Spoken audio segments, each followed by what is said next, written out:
Today on Weenie Envy, Boros, Swiftblade.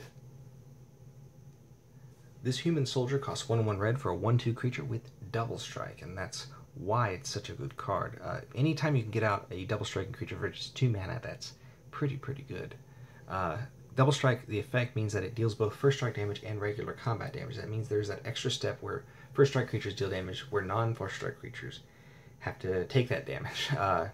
For example, if a first strike creature is blocked, 2/2 first strike is blocked by a 2/2 grizzly bear, the first strike creature will kill the grizzly bear before the grizzly bear will ever deal damage. And that's why double strike is such a good card, because double strike means that your creature deals first strike damage, and then when anything that doesn't have first strike will deal damage, the Swiftblade deals its damage again. I'm sorry, I'm probably making it a little bit complicated, but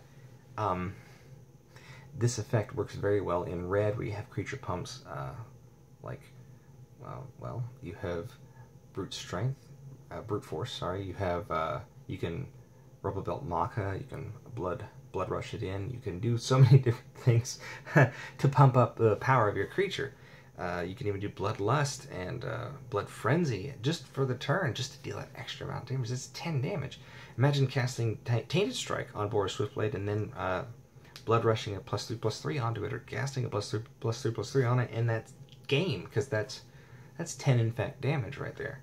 So they have to block it, and if they do block and you decide, well, I'm not going to Tainted Strike, I'm instead just going to give it the +3/+3 and kill whatever blocked it, then that's a thing too.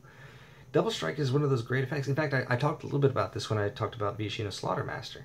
But Boros Swiftblade is a little bit more difficult to cast because you have to have red and you have to have white, whereas Slaughtermaster could be red and red, or red and green, or red in any other color. But Boros Swiftblade at 2 costs for a 1/2 double strike is a good creature. And I hope that this video has inspired you to build a deck with Boros Swiftblade. Maybe, see, what I want to do with this video series is suggest to you cards that you might not know existed and how they interact with other things.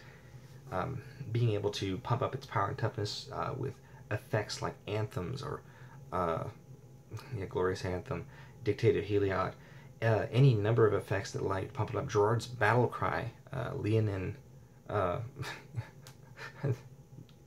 it escapes me. My mind's going too quickly to different ideas and different decks. And oh gosh, with Heroic and Anax and Samide, they would, I think I'm pronouncing that name right, being able to pump it up, give it first strike, it still has double strike, or trample. Any kind of pump effect works very well with red-white, and yeah, that's why it's the subject of today's Weenie Envy, Boros Swiftblade. I hope you're having a wonderful morning, a wonderful afternoon, or a wonderful evening, and I hope tomorrow is even better. Take care, everyone.